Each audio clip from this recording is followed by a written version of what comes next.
Hi மக்களே. ஒரு வழியா ஆர்ஜே பாலாஜி டைரக்ஷனில் சூர்யா நடிச்சிருக்க மாஸ் மூவியான கருப்பு ரிலீஸ் ஆயிடுச்சு. சும்மா சொல்லக்கூடாதுங்க, படம் வேற லெவல். ஸ்பாய்லர் வேண்டாம் அப்படின்னு நினைக்கிறவங்க ஸ்கிப் பண்ணிவிட்டு படம் பார்த்துட்டு வந்து பாருங்கள். படத்தோட ஒன்லைன் என்னென்னா, கேரளாவில் இருந்து சென்னை வர்ற ஒரு அப்பாவும் பொண்ணும் ரயில்வே ஸ்டேஷனில் ரவுடிகள் கிட்ட தங்களோட 60 பவுன் நகையை பறி கொடுத்துட்டு நிற்கிறாங்க. நகையை கண்டுபிடிச்சு கொடுங்க அப்படின்னு அந்த அப்பாவும் பொண்ணும் போலீஸ் ஸ்டேஷன் போகிறாங்க. போலீஸும் அந்த திருடனை பிடிச்சி நகையை மீட்கிறாங்க. ஆனால் அங்கே தாங்க ஒரு பெரிய ட்விஸ்ட்.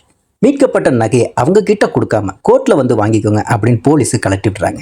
சரி, கோர்ட்டுக்கு போனால் நியாயம் கிடைக்கும் அப்படின்னு பார்த்தா அங்கேயும் அதே கதை தாங்க. இது உங்கள் நகை தான், என்ன நிச்சயம் அப்படின்னு 1008 கேள்வி கேட்டு வாய்தாக்கு மேலே வாய்தா போட்டு அந்த நகையை கொடுக்காம இழுத்தடிக்கிறாங்க.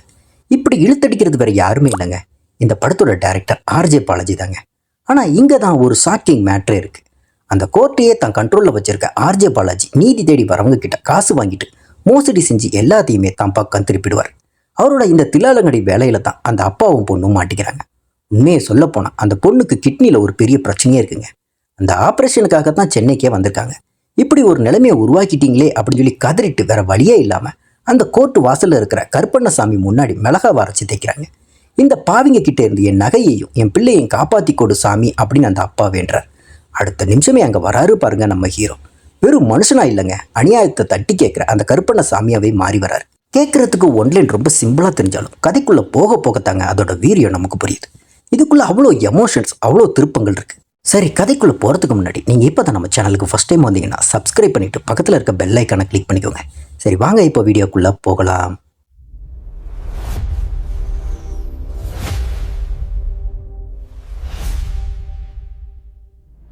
இந்த படத்தோட ஆரம்பத்தில் கேரளாவில் இருந்து சென்னைக்கு வர அந்த அப்பாவையும் பொண்ணு பிந்துவையும் காட்டுறாங்க. புது ஊருன்றதுனால எந்த ஸ்டேஷனில் இறங்குறதுன்னு தெரியாமல் தப்பான ஒரு ஸ்டேஷனில் இறங்கிடுறாங்க. ஸ்டேஷனை விட்டு வெளியே வந்த இவங்க வழி தெரியாமல் முழிச்சிட்டு இருக்கும்போதே 4-5 திருட்டு பசங்க கத்தியை காட்டி மிரட்டி அவங்க வச்சிருந்த பேக்கை டக்குன்னு பறிச்சுட்டு ஓடிடுறாங்க. சென்னை வந்த முதல் நிமிஷமே இப்படி ஆயிடுச்சுன்னு என்ன பண்ணுறதுன்னு தெரியாமல் அந்த அப்பாவும் மகனும் ஸ்டேஷன்லேயே உட்காந்து கதறி ஆள ஆரம்பிக்கிறாங்க. அப்படியே அந்த ஸ்டேஷனில் உட்காந்து ஃபீல் பண்ணிட்டு இருந்தவங்க ஒரு கட்டத்துக்கு அப்புறம் மெதுவாக போய் போலீஸ்கிட்ட கம்ப்ளைண்ட் கொடுக்குறாங்க. முதல்ல அந்த போலீஸ்காரங்க இவங்களை ஒரு ஆளாவே கூட மதிக்கலைங்க. ஏன்பா ஒரு பேக் காணாமல் போனதுக்கெல்லாமா கம்ப்ளைண்ட் கொடுத்துட்ருக்கீங்க அப்படின்னு ரொம்ப அலட்சியமாக கேட்குறாங்க. ஆனால் அந்த பேக்குக்குள்ளே 60 பவுன் நகை இருக்குன்னு இவங்க சொன்ன உடனே பாருங்களேன், அந்த போலீஸ் ஆஃபீஸரோட ஆட்டிடியூட் அப்படியே மாறுதுங்க. நகை இருக்குன்னு சொன்னதுக்கப்புறம் தான் கேஸையே கையில் எடுக்கிறாங்க. அது வரைக்கும் அந்த அப்பாவையும் பொண்ணையும் மனுஷனாக கூட பார்க்காத அந்த போலீஸ் ஸ்டேஷன் அதுக்கப்புறம் தாங்க ஆக்டிவ் ஆகுது. ஆனால் அங்கே இருந்த ஒரு லேடி போலீஸ் இந்த அப்பாவையும் பொண்ணையும் ஒரு மாதிரியாக சந்தேகமாகவே பார்க்குறாங்க.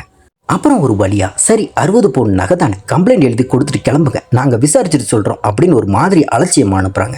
அப்போ தாங்க பிந்துவோட அப்பா அந்த ஆஃபீஸர் முன்னாடி கை கட்டி நின்று உருக்கமாக ஒரு விஷயத்த சொல்கிறார். ஐயா, எப்படியாவது அந்த நகையை மட்டும் கண்டுபிடிச்சி கொடுத்துருங்க. அந்த நகையை விற்றா தான் என் பொண்ணுக்கு ஆப்ரேஷன் பண்ண முடியும். அவளுக்கு கிட்னியில் ஒரு பெரிய பிரச்சனை இருக்குது, கிட்டத்தட்ட 80 லட்சம் ரூபா வரைக்கும் செலவாகும் அப்படின்னு சொல்லியிருக்காங்க. அப்படின்னு அந்த மனுஷன் உடஞ்சி போய் சொல்லும்போது நமக்கே மனசு பதறுதுங்க. அந்த பொண்ணோட உயிர் அந்த நகையில தாங்க இருக்குன்னு தெரிஞ்சதுமே போலீஸ் அடுத்த நாளே ஆக்ஷன்ல இறங்குறாங்க. அந்த ஏரியாவில் இருக்கிற திருட்டு பசங்க எல்லாரையும் ரவுண்டு கட்டி அடிச்சு விசாரிக்கும் போது தாங்க ஒரு கேங் மாட்டிக்கிறாங்க. ஆமாம், நாங்கள் தான் எடுத்தோம் அப்படின்னு ஒத்துக்கவும் செய்கிறாங்க. ஆனால் அவங்க நகையை திருப்பி கொடுக்கும்போது தாங்க ஒரு பெரிய ஷாக். வெறும் 45 சவரன் மட்டும் தாங்க கொடுக்குறாங்க. மீதி 15 சவரனை காணும். அந்த திருட்டு பசங்க தான் அதை அமுக்கிட்டாங்களோ அப்படின்னு நம்ம நினச்சா அங்கே தாங்க ஒரு செம ட்விஸ்ட். நிஜமாவே அந்த 15 சவரனை ஆட்டையை போட்டது அந்த திருட்டு பசங்க இல்லைங்க, அந்த கேஸை விசாரித்த போலீஸ் ஆஃபீஸர் தான். அந்த 15 சவரனை அமுக்குனது பத்தாதுன்னு மீதி இருக்கிற 45 சவரனையும் அந்த அப்பா பொண்ணு கையில் கொடுக்காம போலீஸ் போக்கு கட்டுறாங்க. இதில் நிறைய லீகல் ப்ரொசீஜர் இருக்குது. நீங்கள் கோர்ட்டுக்கு போய் வாதாடி இது உங்கள் நகைத்தான்னு ப்ரூவ் பண்ணி வாங்கிக்கோங்க அப்படின்னு ரொம்ப சிம்பிளாக சொல்கிறாங்க. இதை கேட்டதுமே நம்ம பிந்துவுக்கு அப்படியே ரத்தம் கொதிக்குதுங்க. என்னது கோர்ட்டா? என் நகை காணாமல் போச்சுன்னு நேற்று தான் உங்ககிட்ட கம்ப்ளைண்ட் கொடுத்தேன், நீங்களும் கண்டுபிடிச்சிட்டிங்க, இப்போ சம்மந்தமே இல்லாமல் கோர்ட்டுக்கு போங்கன்னு சொல்கிறது என்ன நியாயம் அப்படின்னு கேட்குறாங்க. அப்படி பிந்து எகிரி பேச அந்த போலீஸ் ஆஃபீஸருக்கு பயங்கரமாக கோவம் வருதுங்க. என்கிட்டயே ரூல்ஸ் பேசுறியா, இந்த நகையை நீ எப்படி வாங்குறேன்னு நான் பார்க்குறேன் அப்படின்னு சொல்லி மிரட்டி அவங்கள வெளியே துரத்துறாங்க. அப்பாவையும் பொண்ணையும் பார்த்தா பாவமாக இருக்குங்க. அந்த ஸ்டேஷனில் இருக்கிற ஒரு கான்ஸ்டபிள் ரகசியமாக வந்து ஒரு லாயர் நம்பரை கொடுக்குறாரு. இந்த லாயரை போய் பாருங்க, உங்கள் நகையை கன்ஃபார்ம் வாங்கி தருவார் அப்படின்னு அவர் சொன்னதை நம்பி இவங்களும் போகிறாங்க. ஆனால் அங்கே தாங்க ஒரு பெரிய ஆப்பு காத்திருக்கு. அந்த லாயர் வேற யாருமே இல்லைங்க, இந்த படத்தோட டைரக்டர். அது மட்டும் இல்லாமல் இந்த படத்தோட மெயின் வில்லனுமான நம்ம ஆர்ஜே பாலாஜி தாங்க. இந்த படத்தில் நம்ம ஆர்ஜே பாலாஜி பேபி கண்ணன் அப்படிங்கிற லாயர் கேரக்டரில் வர்றார். அடுத்த நாள் அந்த அப்பாவும் பிந்து இவரை போய் பார்க்குறாங்க. அங்கே ஒரு பெரிய விசேஷம் என்னென்னா, அந்த கோர்ட்டோட ஜட்ஜ் வேறு யாருமே இல்லைங்க, நம்ம நட்டி நடராஜ் தாங்க. நீங்கள் எதுக்கும் பயப்படாதீங்க, இந்த வாய்தா இல்லைனாலும் அடுத்த வாய்தாக்குள்ளே உங்கள் நகையை கண்டிப்பாக மீட்டலாம் அப்படின்னு சொல்லி நம்ம பேபி கண்ணன் அந்த அப்பாவுக்கும் பிந்துக்கும் ஒரு பெரிய நம்பிக்கையை கொடுக்குறாரு. ஆனால் அன்றைக்கி கோர்ட்டில் இவங்க கேஸை எடுக்கப்படலைங்க. அப்படியே வாய்தா போட்டு தள்ளி வைக்கிறாங்க. அடுத்த வாய்தாவில் பார்த்துக்கலாம் அப்படின்னு சொன்ன நம்ம பேபி கண்ணன் அப்படியே அந்த அப்பாவையும் பொண்ணையும் ஒரு ஹோட்டலுக்கு கூட்டிகிட்டு போய் ஒரு தரமான ஓப்பனிங் கொடுக்குறாரு. ஆனால் அங்கே தாங்க ஒரு ட்விஸ்ட். பேபி கண்ணன் கூட வந்த அவரோட 4-5 பேர் கொண்ட டீம் அங்கே உட்காந்து ஒரு வெட்டு வெட்டுறாங்க. அது பத்தாதுன்னு வீட்டுக்கும் விதவிதமாக பிரியாணி பார்சல் கட்டுறாங்க. இதுக்கெல்லாம் யார் காசு கொடுப்பாங்கன்னு பார்த்தா பாவம் நம்ம பிந்து தாங்க எல்லாத்துக்கும் பில் செட்டில் பண்ணுறாங்க. சாப்பிட்டு முடிச்ச கையோட நம்ம ஆர்ஜே பாலாஜி மெதுவாக வராருங்க. பிரியாணிக்கு காசு கொடுத்த மாதிரி நம்ம ஆஃபீஸ் அட்மிஷன் ஃபீஸையும் அப்படின்னு கொஞ்சம் ஷேர் பண்ணிடுமா அப்படின்னு சொல்லி ரொம்ப கேஷுவலாக கேட்குறாரு. வேற வழியே இல்லாமல் நம்ம பிந்து ஒரு 10,000 ரூபாய் எடுத்து ஷேர் பண்ணுறாங்க. அங்கே கட் பண்ணி அடுத்த நாள் கோர்ட்டில் பார்த்தா நம்ம பேபி கண்ணனுக்கு ஆப்போசிட்டில் ஒரு மாசான என்ட்ரிங்க. அவங்க தான் நம்ம லாயர் பிரீத்தி, அதாவது நம்ம த்ரிஷா. இப்போ கோர்ட்டில் பேபி கண்ணனுக்கும் பிரீத்திக்கும் இடையில ஒரு பயங்கரமான வாக்குவாதம் போயிட்டு இருக்குங்க. அது என்ன கேஸ்னா, ஒரு ஃபேக்ட்ரிக்குள்ளே 4-5 ரவுடி பசங்க புகுந்து அங்கே இருக்கிற மிஷினில் இருந்து எல்லாத்தையுமே அடிச்சு நொறுக்கி ஒரு பெரிய ரணக்கிழமை பண்ணியிருக்காங்க. இந்த ரவுடி பசங்களுக்காக நம்ம பேபி கண்ணன் வாதாட அவங்களுக்கு எதிராக நியாயத்துக்காக நம்ம பிரீத்தி வாதாடுறாங்க. அப்போ தாங்க அந்த கசப்பான உண்மை நமக்கு புரிய வருது. அந்த கோர்ட்டே நம்ம ஆர்ஜே பாலாஜியோட கண்ட்ரோலில் தாங்க இருக்குது. அவர் என்ன நினைக்கிறாரோ அதுதான் அங்கே ரூல்ஸ். அவருக்கு கீழே ஒரு பெரிய லாயர் படையே இருக்குங்க. அவங்க எல்லாருமே பாலாஜி போடுற கோட்டை தாண்டவே மாட்டாங்க. அந்த கோர்ட்டில் நேர்மையாக போராடுற ஒரே ஆளுனா நம்ம த்ரிஷா மட்டும்தாங்க. ஆனால் ஜட்ஜே நம்ம ஆர்ஜே பாலாஜி பக்கம் இருக்கும்போது அங்கே எப்படிங்க நீதி கிடைக்கும்? இதுதான் அங்கே காலங்காலமாக நடந்துட்டு இருக்க கொடுமை. நிஜத்தில் நம்ம ஆர்ஜே பாலாஜியும் த்ரிஷாவும் ஒரே காலேஜில் ஒன்றா படித்தவங்க தாங்க. உன்னோட இந்த ஆட்டத்தை எல்லாம் அடக்கிறதுக்கு கண்டிப்பாக ஒருத்தன் வருவான்டா அப்படின்னு சொல்லி த்ரிஷா ஆவேசமாக சவால் விட்டுட்டு போக, இது ஏன் இடம், இது ஏன் கோர்ட், இங்கே நான் சொல்கிறது மட்டும்தான் நடக்கும் அப்படின்னு சொல்லி ஆர்ஜே பாலாஜி ரொம்ப திமிரா பேசுகிறாரு. நம்ம பேபி கண்ணன், அதாவது ஆர்ஜே பாலாஜியோட தெனாவட்டுக்கு அளவே இல்லாமல் போயிட்டு இருக்குங்க. நீதி தேடி வர்றவங்களை ஏமாற்றி அவங்க கிட்ட இருக்கிற பணத்தை எல்லாம் கறந்துட்டு கேஸை முடிக்காமல் வாய்தா மேலே வாய்தா வாங்கி பெண்டிங்லேயே வைக்கிறது தான் இவரோட டெய்லி வேலையே. இன்னைக்கு கோர்ட்டில் இன்னொரு செம்ம ஹாட் கேஸ் போயிட்டு இருக்குங்க. இதில் மெயின் வில்லன் யாருன்னு பார்த்தா அந்த ஊர் எம்எல்ஏவே தாங்க. தன்னோட ஆஃபீஸில் வேலை செஞ்ச ஒரு பொண்ணை தப்பாக அப்யூஸ் பண்ணிட்டாருன்னு அந்த பொண்ணு தைரியமாக கேஸ் கொடுத்துருக்காங்க. ஆனால் அந்த பொண்ணோட கேஸை எடுத்து நடத்துறதே நம்ம ஆர்ஜே பாலாஜியோட ஆளுதன்னா பார்த்துக்கங்களேன். அதாவது எம்எல்ஏவுக்கு சப்போர்ட்டாக பாலாஜி நேரடியாக நிற்கிறார். ஆனால் அந்த பொண்ணுக்கு நியாயம் வாங்கி தர்ற மாதிரி பாலாஜியோட ஆளே ஒருத்தர் லாயராக நடிக்கிறார். இப்போ தான் இங்கே இருக்கிற அந்த மாஸ்டர் பிளானை நீங்கள் அண்டர்ஸ்டாண்ட் பண்ணணும். அந்த பொண்ணை நம்ப வச்சு அவகிட்ட இருந்த காசை வாங்கிட்டு வேணும்னே வாய்தா மேலே வாய்தா வாங்கி கேஸை இழுத்தடிச்சு வர்றாரு நம்ம பேபி கண்ணன். ஒரு கட்டத்தில் அந்த பொண்ணுக்கு விஷயம் மெதுவாக புரிய வருது. இவனும் இவங்களோட ஆளு தான் போல அப்படிங்கிற மாதிரி கணிச்ச அந்த அம்மா, நீங்கள் எனக்காக வாதாட வேணாம், தயவு செஞ்சு என் கேஸ் ஃபைலை மட்டும் என்கிட்ட கொடுத்துடுங்க, நான் வேற லாயரை பார்த்துக்கிறேன் அப்படின்னு சொல்லி கேட்குறாங்க. ஆனால் அந்த ஃபைலை கொடுக்க நம்ம பேபி கண்ணன் டீமுக்கு மனசு வரலங்க. இப்படி தான் அந்த கோர்ட்டுக்கு நீதி கேட்டு வர்ற ஒவ்வொருத்தரையும் ஏமாற்றி தன் கண்ட்ரோலில் வச்சுட்டு இருக்காரு நம்ம ஆர்ஜே பாலாஜி. சரி, இப்போ அந்த கேரளாவிலேருந்து வந்த நம்ம அப்பாவையும் பிந்துவையும் பார்ப்போமே. பாவம் அந்த அப்பாவும் பிந்து நம்ம பேபி கண்ணன் கிட்ட மாட்டிக்கிட்டு எப்போ தான் இந்த கேஸ் முடியும், எப்போ தான் நகை கிடைக்கும்னு ஒவ்வொரு நாளும் ஏக்கத்தோட கோர்ட் படி ஏறி வராங்க. ஒரு வழியாக ஒரு நாள் கேஸ் முடிவுக்கு வருதுங்க. ஆனால் அங்கே தான் விதியே விளையாடுது. ஜட்ஜ் ஏதோ ஒரு அவசர வேலையை அன்னைக்குன்னு பார்த்து கிளம்புறாருங்க. அந்த பதட்டத்தில் அந்த பெரியவர் ஜட்ஜை வழிமறிச்சு, ஐயா இந்த கேஸை முடிச்சிட்டிங்களே, அந்த நகையும் உங்கள் கையில் தானே இருக்குது, தயவு செஞ்சு அந்த நகையை மட்டும் கொடுத்துடுங்க, என் பொண்ணுக்கு ஆப்ரேஷன் பண்ணணும், அவள் உயிர் அதில் தான் இருக்குன்னு கையெடுத்து கும்பிட்டு கதறாருங்க. ஜட்ஜுக்கு வந்ததே ஒரு கோபம். யார்கிட்ட வந்து பேசுகிறேன்னு அந்த பெரியவரை கோர்ட் வாசலில் வச்சு ஒரு வழி பண்ணுறாருங்க. அது மட்டும் இல்லாமல் நம்ம பேபி கண்ணனை கூப்பிட்டுட்டு, என்னப்பா உன் கிளைண்ட் எல்லாரும் முன்னாடி வந்து நிற்கிறான், இப்படி தான் சொல்லி கொடுப்பியா அப்படின்னு சொல்லி செமையாக இன்சல்ட் பண்ணிடுறாரு ஜட்ஜ். தன்னோட ஈகோ அடிபட்டதுமே நம்ம ஆர்ஜே பாலாஜிக்கு ரத்தம் கொதிக்குதுங்க. நேராக பிந்துவோட அப்பா கிட்ட வந்து, நீ என்ன அவ்வளோ பெரிய ஆளா, ஜட்ஜையை வழிமறிச்சு பேசுறியா, நான் இங்கே இருக்கும்போது நீ எப்படி அவரை தாண்டி போகலாம் அப்படிங்கிற மாதிரி மிரட்டுறாரு. ஜட்ஜு கிட்ட டோஸ் வாங்கின கடுப்பில் நம்ம பேபி கண்ணன் மொத்த கோவத்தையும் அந்த அப்பா பொண்ணு மேலே கொட்டுறாருங்க. அவர் என்னை கூப்பிட்டு கிளின்னு கிளிக்கிறார். உனக்கு மனசில் என்ன பெரிய பெரியார் நினைப்பா, உன்னால் எனக்கு எவ்வளோ பெரிய கெட்ட பேர் தெரியுமா அப்படிங்கிற மாதிரி பிந்துவோட அப்பாவை போட்டு பயங்கரமாக திட்டுறாரு. அதோட நிற்காம, இந்த நகையை நீ எப்படி வாங்குறேன்னு நானும் பார்க்குறேன்டா, இனிமே உனக்கு இந்த நகையை கிடைக்க போகிறது இல்லை அப்படின்னு ஒரு வில்லத்தனமான சவாலை விட்டுட்டு அந்த இடத்த விட்டு தெனாவட்டா கிளம்பி போயிடுறாருங்க. ஐயா உங்களை நம்பி கேரளாவில் இருந்து வந்தோமே, கடைசியில் எங்களுக்கு இதுதான் கதியா அப்படின்னு அந்த அப்பாவும் பொண்ணும் கோர்ட் வாசலில் நின்று அழுதுட்டு இருக்காங்க. அப்போதாங்க அங்கே ஒரு பரிதாபமான உருவத்தை கேமரா காட்டுது. அந்த மனுஷன் இவங்களை பார்த்து பேச ஆரம்பிக்கிறார். நீங்கள் இப்போ தான் வந்திருக்கீங்க, நான் இந்த கோர்ட் வாசலில் நீதி கேட்டு நிற்க ஆரம்பித்து 23 வருஷம் ஆகுது தம்பி. இன்னைக்கு வரைக்கும் என் கேஸ் விசாரணைக்க வரல. நிஜமாக சொல்லப்போனால் என் பேரு கூட இந்த கோர்ட்டுக்கு தெரியாது. அந்த அளவுக்கு என்ன ஒரு நடைபெணமாக பேயா மாற்றி இந்த கோர்ட் வாசலையே அலைவிட்டுருக்காங்க. அவர் சொல்கிற அந்த ஃப்ளாஷ்பேக் இன்னும் கொடுமைங்க. 23 வருஷத்துக்கு முன்னாடி என் ஃபேமிலி ஃப்ரெண்ட்ஸோட சந்தோஷமாக வந்தேன். ஆனால் ஒரு ஆக்சிடெண்ட்டில் எல்லாருமே இறந்து போயிட்டாங்க. நான் ஒருத்தன் மட்டும்தான் இப்போ உயிரோடு இருக்கேன். எனக்காக நீதி தேடி ஓடி ஓடி இப்போ ஒடிஞ்சு போயிட்டேன் அப்படிங்கிற மாதிரி அவர் சொல்லும்போது அந்த கோர்ட்டு மேலே நமக்கே ஒரு பயம் வருதுங்க. அந்த மனுஷன் சொல்கிறது கேட்டால் நெஞ்சே வெடிச்சிடும் போல இருக்குங்க. என் குடும்பத்துக்கு நான் உயிரோடு இருக்கேன்னு சொல்லணும் தான் இந்த கோர்ட்டுக்கு வந்தேன். ஆனால் 23 வருஷமாச்சு. என் சொந்தக்காரங்க எல்லாருமே நான் இறந்துட்டேன்னு நினச்சிட்டு இருக்காங்க.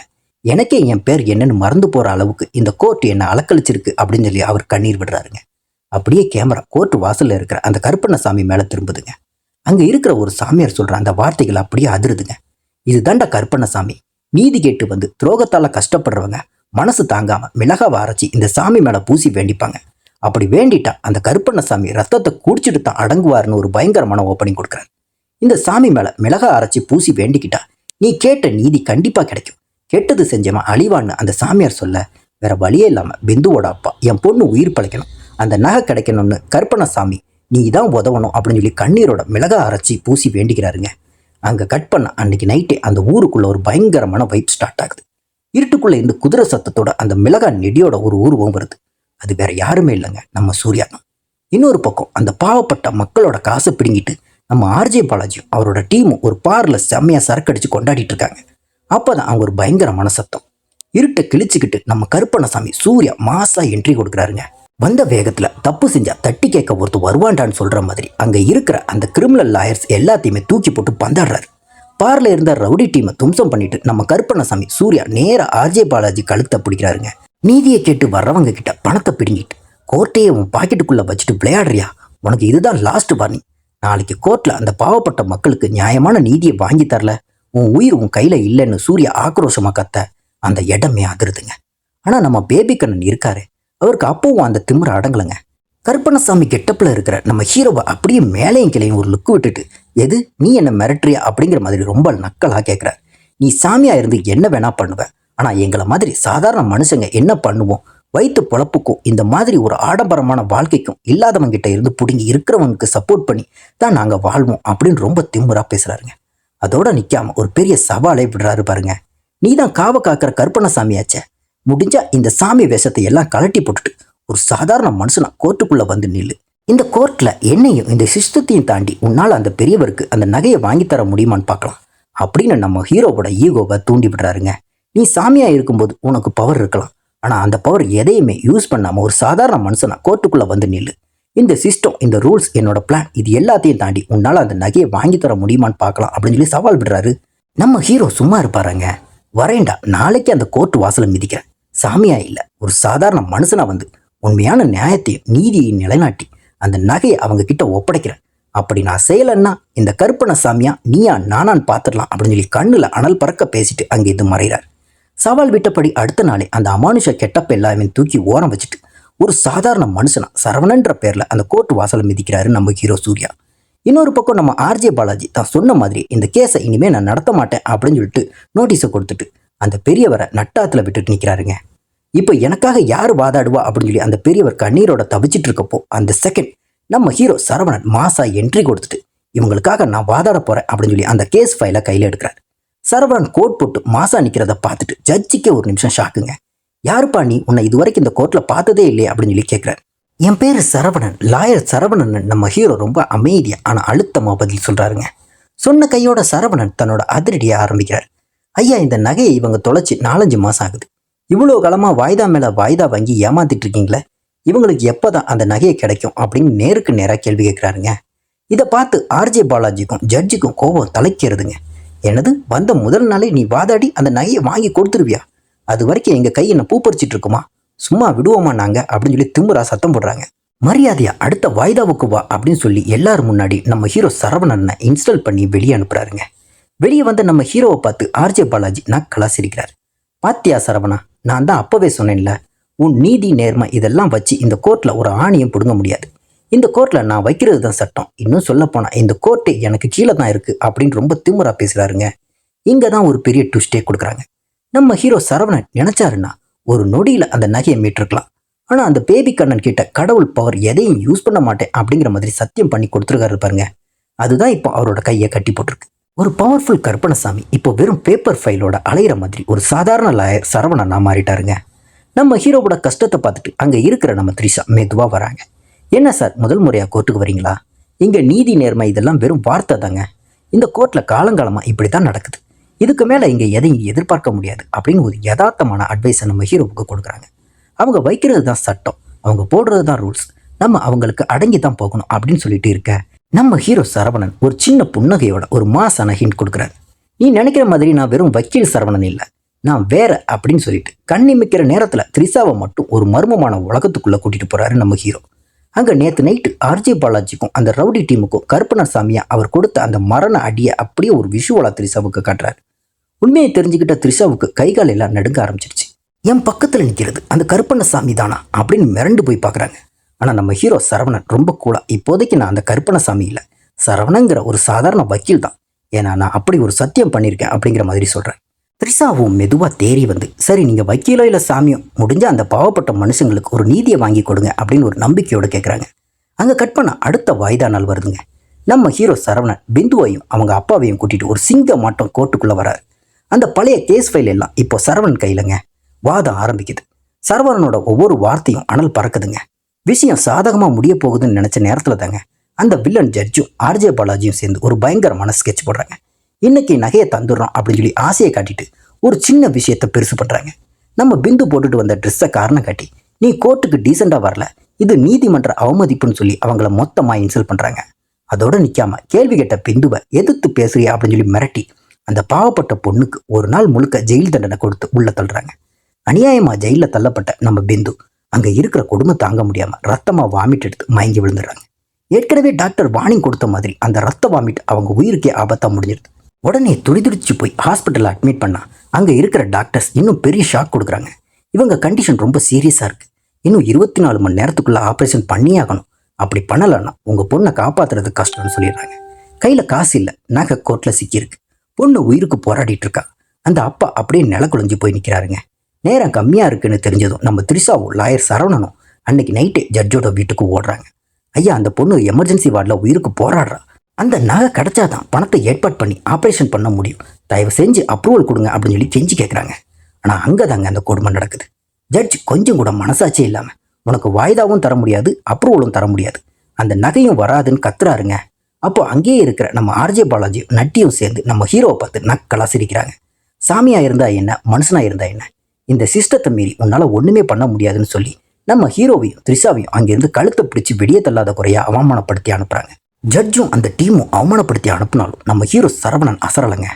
ப்ராப்பரான டாக்குமெண்ட்ஸ் இருந்தால் தானே நகையை தருவேன்னு சொன்னேன், இதோ வச்சுக்கோ அப்படின்னு சொல்லி ராத்திரி பகலாக வேலை செஞ்சு எல்லா ஆதாரங்களையும் பக்காவை ரெடி பண்ணிட்டு அடுத்த நாள் கோர்ட்டில் வந்து நிற்கிறார். ஒரு பக்கம் ஹாஸ்பிட்டலில் நம்ம பிந்துவோட உயிர் ஊசலாடிட்டு இருக்கு, கடிகாரம் முள்ளு வேகமாக ஓடுதுங்க. ஆனால் இந்த முறை நம்ம சரவணன் வாதாடின வாதத்தில் அந்த ஜட்ஜாலேயே வாயை திறக்க முடியல. சட்டத்தில் இருக்கிற எல்லா ஓட்டையும் அடைச்சி அந்த பாலா போன சிஸ்டத்தை அதிர வச்சு ஒரு வழியாக அந்த நகையை மீட்டு பிந்துவோட அப்பா கையில் கொடுத்துட்டாருங்க நம்ம ஹீரோ. ஒரு பக்கம் நம்ம ஆர்ஜே பாலாஜி இப்படி ஒரு சாதாரண மனுஷங்கிட்ட தோத்துட்டோமே அப்படின்னு சொல்லி ஈகோவில் துடிச்சிட்டு இருக்க, இன்னொரு பக்கம் பிந்துவோட அப்பா என் பொண்ணை காப்பாற்றிக்கலாம் அப்படின்ற நம்பிக்கையோட அந்த நகையை கையில் பிடிச்சிக்கிட்டு கோர்ட் வாசலை விட்டு வெளியே வராருங்க. ஆனால் அந்த சந்தோஷம் ஒரு நிமிஷம் கூட நீடிக்கலைங்க. அவருக்கு ஒரு ஃபோன் கால் வருது. அந்த பக்கம் இருந்து வந்த செய்தி அவர் உலகத்தை இருட்டாகிடுச்சுங்க. பிந்து இறந்துட்டான்ற அந்த வார்த்தையை கேட்டதுமே அந்த மனுஷன் கோர்ட்டு வாசல்ல அப்படியே இடிஞ்சு விழுந்து கதறி அழுறாருங்க. கையில் நீதி இருக்கு, ஆனால் அந்த நீதியை அனுபவிக்க வேண்டிய பிந்து இல்லை. அந்த நேரத்தில் தாங்க ஏற்கனவே லஞ்சம் கேட்டு நச்சரிச்ச அந்த போலீஸும் காசுக்காக அலைஞ்ச அந்த பழைய வக்கீலும் அங்கே வராங்க. அவங்கள பார்த்ததுமே அந்த அப்பாவோட அழுக ஆத்திரமா மாறுது. இந்த நகைக்காகவும் பணத்துக்காகவும் தானே என்னையும் என் பொண்ணையும் அலக்களிக்க வச்சிங்க, இந்தா பாருங்கடா, இந்த நகையும் இருக்கு, நீதியும் இருக்கு, ஆனால் என் பொண்ணு இல்லையாடா அப்படின்னு சொல்லி அவர் கேட்குற ஒவ்வொரு கேள்வியும் அங்கே இருக்கிற எல்லாரும் மனசையும் அப்படியே அறுக்குதுங்க. கையில் இருந்த அந்த நகையை எடுத்து அங்கே நின்ன லஞ்ச பேய்களான போலீஸ் வக்கீல் முகத்தில் அடித்த மாதிரி வீசுறாருங்க. இந்த நகைக்காக தானே என்னையும் என் பொண்ணையும் அலக்கழிச்சிங்க, இந்த எல்லாத்தையும் எடுத்துக்கோங்க, கேஸில் ஜெயிச்சு என்ன புண்ணியம், என் பொண்ணு போயிட்டாலேன்னு அவர் கத்துறது அங்கே இருந்த கல்லையும் கரைய வைக்குதுங்க. நம்ம ஹீரோ சரவணன் மெதுவாக அவர்கிட்ட போய், பெரியவரை வருத்தப்படாதீங்க, நான் பார்த்துக்கிறேன் அப்படின்னு சொல்லி ஆறுதல் சொல்ல வராருங்க. ஆனால் அந்த அப்பா நம்ம ஹீரோவை பார்த்து, இனிமே என்ன சார் பார்க்க இருக்கு, நீங்கள் இந்த நகையை எனக்கு வாங்கி தராமலே இருந்திருக்கலாம், என் பொண்ணு உயிரோடு இருந்திருப்பாளே, நகையும் கொடுத்துட்டு இப்போ என் பொண்ணையும் இழந்துட்டு நிற்கிறேனே அப்படின்னு சொல்லும்போது அந்த வார்த்தை நம்ம ஹீரோவோட நெஞ்ச அப்படியே ஈட்டி குத்துதுங்க. அந்த பெரியவர் ஒரு நடப்படமா அங்கேருந்து கிளம்பி போக நம்ம ஆர்ஜே பாலாஜி மெதுவாக ஹீரோ கிட்ட வராருங்க. வந்து ஒரு விஷயத்தை கேட்குறாரு. பாத்தியா சரவணா, அந்த நகை என்கிட்ட இருந்த வரைக்கும் அந்த பொண்ணு உயிரோட தான் இருந்தா, ஆனால் நீ அந்த நகையை மீட்கணும்னு பிடிவாதம் பிடிச்சி டைம் வேஸ்ட் பண்ணி கடைசியில் அந்த பொண்ணை சாகடிச்சிட்ட. இப்போ சொல்லு, அந்த பொண்ணு இறந்ததுக்கு காரணம் யார்?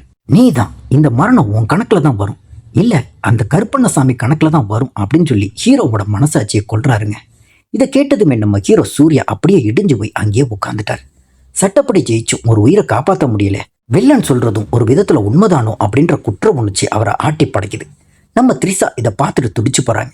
ஹீரோவை தேத்தணும் அப்படின்னு சொல்லி நினைக்கிறாங்க. நான் அவங்களுக்கு என்ன சொல்றதுன்னே தெரியல.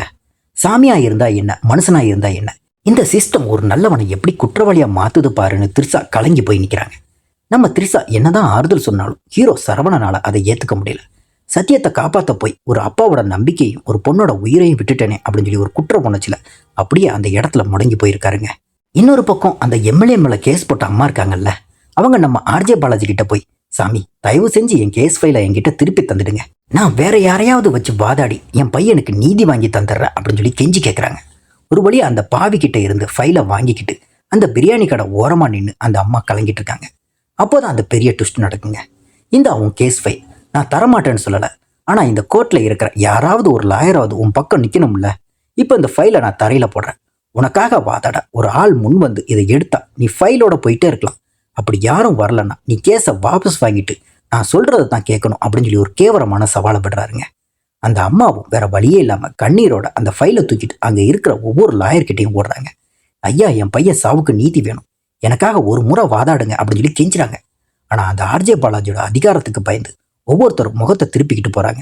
அந்த அம்மா ஒவ்வொரு காலடியிலும் அவமானப்பட்டு என் மகனுக்கு நீதி கிடைக்காதா அப்படின்னு சொல்லி கதறி போய் நடு ரோட்டில் உட்காந்துருக்காங்க. அப்போ ஆர்ஜே பாலாஜியும் அவருடைய ஆட்களும் பாத்தியா உனக்காக பேச இந்த ஊரில் ஒருத்தம் கூட இல்லை அப்படின்னு சொல்லி திமிரா சிரிச்சிட்டு இருக்காங்க. அப்போதான் அந்த சம்பவம் நடக்குது.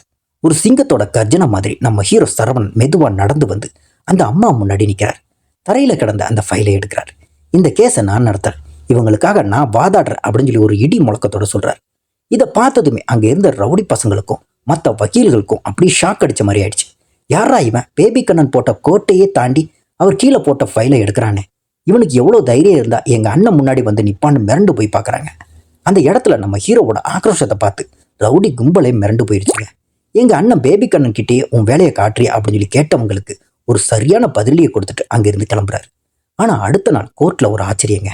நான் உங்களுக்காக வாதாடுறேன்னு சொல்லிட்டு போன நம்ம ஹீரோவுக்கு பதிலாக நம்ம த்ரிஷா அந்த அம்மாவுக்காக கோர்ட்டில் வந்து நிற்கிறாங்க. சரவணன் கொடுத்த அந்த தைரியத்தில் த்ரிஷா இப்போ வக்கீலா வாதாட ஆரம்பிக்கிறாங்க. அப்போ நம்ம ஹீரோ எங்க? அங்கே தாங்க ஒரு பெரிய ட்விஸ்ட். நம்ம சரவணன் இப்போ கோர்ட்டு ரூமுக்குள்ளே இல்லைங்க, அந்த ஏழை கிணறு ஏரியாவோட உண்மையான காவல்கார கருப்பண்ணசாமியா அண்டர் கிரவுண்டில் இருக்கிட்டார். கோர்ட்டில் இப்போ அனல் பறக்குதுங்க. ஒரு பக்கம் அந்த அப்பாவி அம்மாவுக்காக த்ரிஷா வாதாட, இன்னொரு பக்கம் அந்த எம்எல்ஏவை தப்பிக்க வைக்க நம்ம ஆர்ஜே பாலாஜி வழக்கம் போல தன்னோட நரித்தனமான பேச்ச ஆரம்பிக்கிறார். த்ரிஷா வாதாட ஆரம்பிக்கும் போது மனசார அந்த ஏழை கிணறு காவல்கார கருப்பண்ணசாமியை வேண்டிக்கிறாங்க. இந்த கோர்ட்ல இனிமே போய் ஜெயிக்கக்கூடாது, தப்பு பண்றவன் வாய்தான் உண்மையை கக்கணும் அப்படின்னு சொல்லி அவங்க வேண்டின அடுத்த செகண்ட் மேஜிக் ஆரம்பிக்குதுங்க. வெளியே நம்ம ஹீரோ அந்த சாமியா நின்று மொத்த கோர்ட்டையும் தன் கண்ட்ரோலுக்கு கொண்டு வரார். ஆர்ஜே பாலாஜி ஏதோ ஒரு பொய் சொல்ல வாயை திறக்கிறார். ஆனா அவரால் பேச முடியல, வாய் அப்படி குளறுதுங்க, நாக்கு தழுதழுக்குது. அவர் என்ன நினைக்கிறாரோ அதுக்கு ஆப்போசிட்டா உண்மைகள் எல்லாம் அவர் வாயில இருந்தே கொட்ட ஆரம்பிக்குது. அவர் என்ன மறைக்கணும்னு நினைச்சாரோ அந்த உண்மைகள் எல்லாம் அருவி மாதிரி கொட்ட ஆரம்பிக்குது. ஆமா, அந்த பையனை கொன்னது எம்எல்ஏ தான், எல்லா ஆதாரத்தையும் நாங்க தான் அழிச்சோம் அப்படின்னு சொல்லி அவரே ஒத்துக்கிறாருங்க. இதை பார்த்ததுமே அந்த வில்லன் ஜட்ஜ் நட்டிக்கு அப்படியே தூக்கி வாரி போடுது. என்னடா இவன் நம்ம பக்கம் நின்று பேச வேண்டியவன் இப்படி எல்லா உண்மையும் உளறிட்டு இருக்கானே அப்படின்னு சொல்லி ஜட்ஜ் ஷாக்ல உறைஞ்சு போய் நிற்கிறார். கோர்ட்ல நடந்த அந்த ரணக்கலத்துக்கு அப்புறம் இந்த நிலைமையில தீர்ப்பு சொன்னா சரி வராதுன்னு ஜட்ஜி நட்டி அந்த கேஸ் அப்படியே தள்ளி வச்சுட்டு ஆர்ஜே பாலாஜி தனியா கூப்பிட்டுட்டு வச்சு வெளுன்னு வெளுக்கிறாருங்க. ஏய் உனக்கு என்னாச்சு? எம்எல்ஏவை காப்பாற்ற சொன்னா அவர் தான் கொலை பண்ணாருன்னு நீயே ஒப்புதல் வாக்குமூலம் கொடுத்துட்டு இருக்க, இன்னும் விளையாடுறியா அப்படின்னு சொல்லி ஜட்ஜி ஏற்கிறாரு. அதுக்கு நம்ம ஆர்ஜே பாலாஜி ரொம்ப பரிதாபமா, ஐயா நான் என்ன பேசுறேன்னு எனக்கே தெரியல, மனசு ஒன்று நினைக்குது, ஆனால் என் நாக்கு மட்டும் கண்ட்ரோல் இல்லாமல் உண்மையை வளருது, இது ஏதோ அந்த கருப்பண்ணசாமியோட வேலையா இருக்கும் போல அப்படின்னு சொல்லி நடுங்கிறார். இதை கேட்டு கடுப்பான ஜட்ஜ், சாமி கீமின்னு உளறிட்டு இருக்காத, அடுத்த வாய்தாவில் இந்த கேஸை முடிக்கலன்னா எம்எல்ஏ நம்ம 2 பேரையும் உயிரோட விட மாட்டார், ஏதாவது பண்ணி அந்த அம்மாவை மிரட்டியாவது கேஸை வாபஸ் வாங்க வை அப்படின்னு சொல்லி லாஸ்ட் வார்னிங் கொடுக்குறார். கோர்ட்டை விட்டு வெளியே வர ஆர்ஜே பாலாஜியை நம்ம ஹீரோ சரவணன் அப்படியே வழி மறிச்சு நிற்கிறார். முகத்துல ஒரு நக்கலான சிரிப்போட, என்னப்பா பேபி கண்ணா உள்ள ஏதோ வாய் குளறச்சாம உண்மையா அப்படிங்கிற மாதிரி கேட்குறாருங்க. அப்போதான் அந்த பாவிக்கு உரைக்குது. ஓ அப்போ இது உன் வேலை தானா அப்படின்னு சொல்லி பேபி கண்ணன் பல்ல கடிக்க நம்ம ஹீரோ அப்படியே விசுவர்வோ எடுக்கிறார்.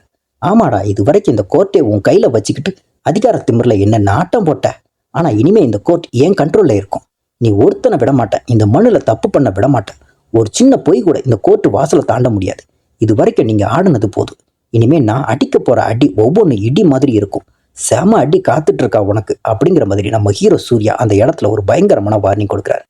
ஹீரோவோட அந்த மாஸ் கம்பேக்கு அப்புறம் மொத்த ஏரியாவே மாறி போச்சுங்க. இப்போ அந்த கோர்ட் வாசல்ல ஒரு சின்ன அநியாயம் கூட நடக்கிறது இல்லை. ஏன் அந்த சுத்து வட்டாரத்தில் இருக்கிற எந்த போலீஸ் ஸ்டேஷன்லையும் ஒரு தப்பு தண்டா நடக்க பயப்படுறாங்க.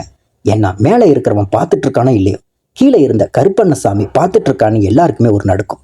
தப்பு பண்ணணும்னு நினைக்கிறவங்க கூட நம்ம ஹீரோவோட அந்த லூப் கண்ட்ரோலுக்குள்ள வந்து பயந்து போய் சமாதானம் ஆயிடுறாங்க. ஒரே இப்போ ஒரு நிம்மதியான கட்டுக்கோப்புக்குள்ள வந்துடுச்சுங்க. வில்லன் கூட்டத்துக்குள்ளே இப்போ ஒரு பெரிய குடுமிப்பிடி சண்டை ஆரம்பிச்சிருச்சுங்க. இவன் வேணும்னே தான் கோர்ட்ல உண்மையை உளறி நம்மளை மாட்டி விட்டுட்டானோ அப்படின்னு சொல்லி ஜட்ஜு நட்டியும் அந்த எம்எல்ஏவும் சேர்ந்து நம்ம பேபி கண்ணனை போட்டு தள்ள ஸ்கெட்ச் போடுறாங்க. இது எதுவுமே தெரியாம நம்ம ஆர்ஜே பாலாஜி வண்டியை ஓட்டிக்கிட்டே நம்ம ஹீரோ சரவணன் கிட்ட போன்ல பேசிட்டு வராருங்க.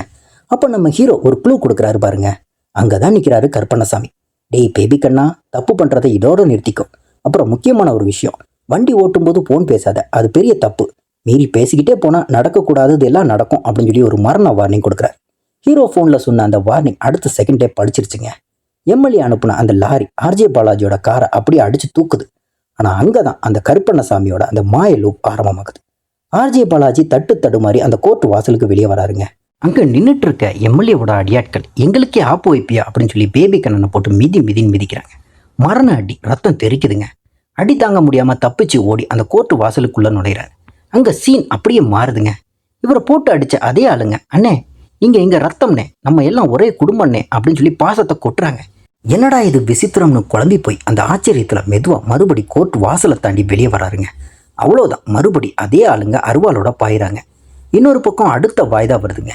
நம்ம த்ரிஷா இப்போ சிங்கப்பெண் மாதிரி களை இறங்கி அந்த அம்மாவுக்காக வாதாடுறாங்க.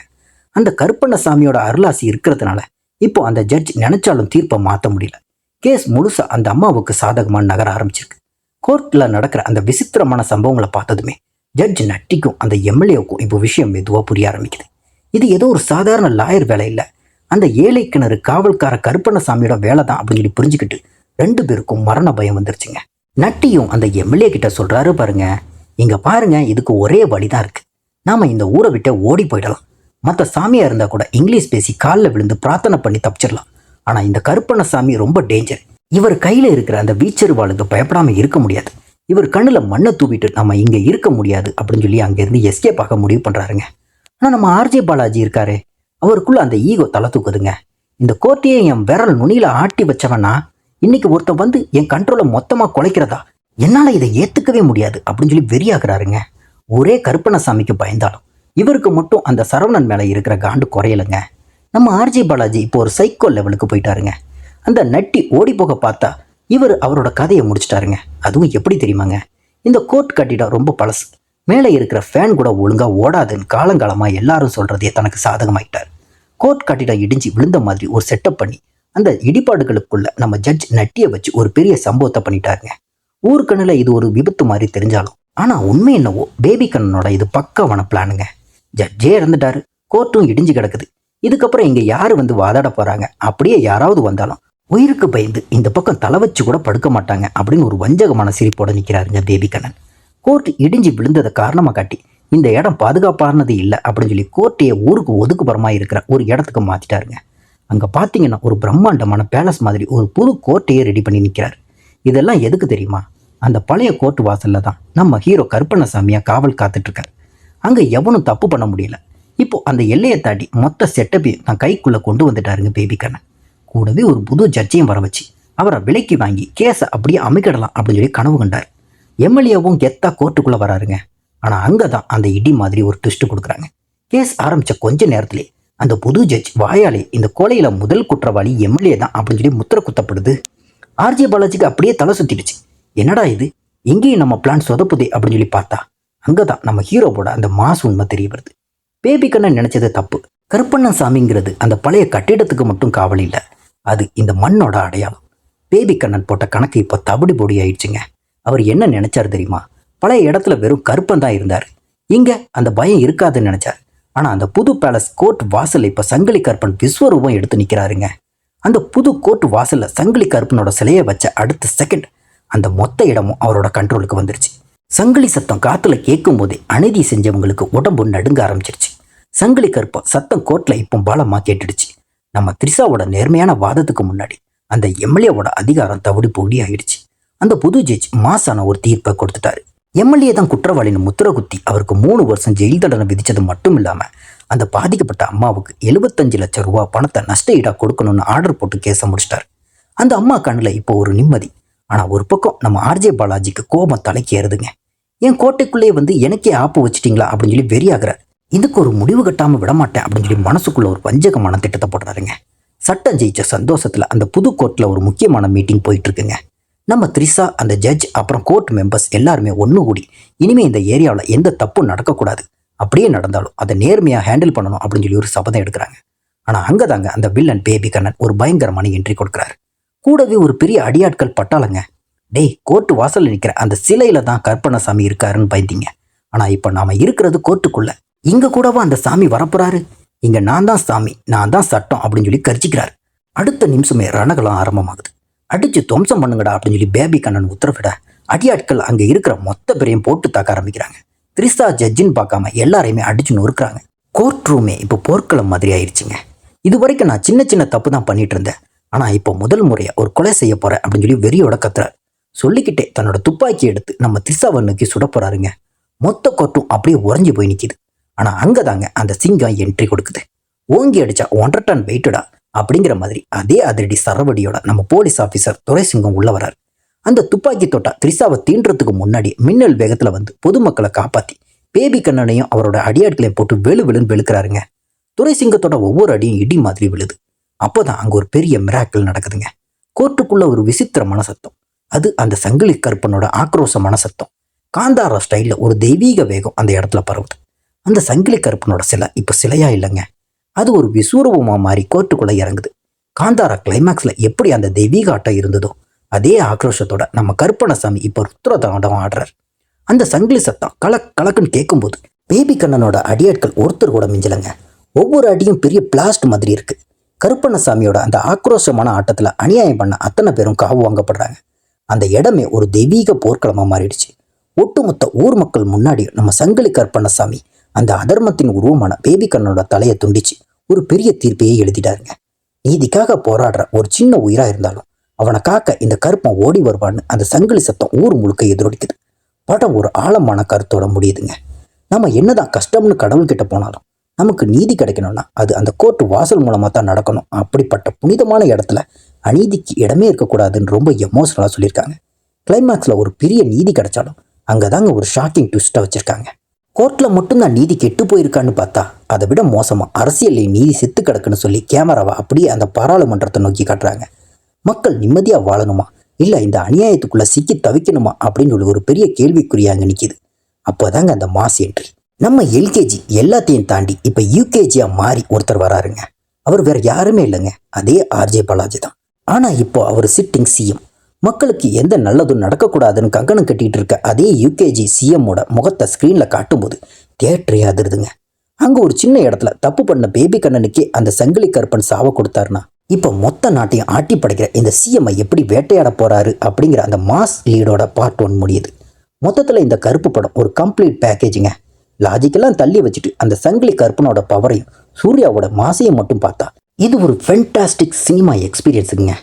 இந்த கதையும் நான் சொன்ன விதமும் உங்களுக்கு பிடிச்சிருந்துச்சுன்னா அப்படியே அந்த சப்ஸ்கிரைப் பட்டனை தட்டி விட்டுட்டு பக்கத்தில் இருக்க பெல் ஐக்கானை அழுத்துங்க. அப்போ தாங்க அடுத்தடுத்த அப்டேட்ஸ் உங்களை தேடி வரும். அடுத்த ஒரு சூப்பரான வீடியோவில் உங்களை சந்திக்கிறேன். Tata, bye by.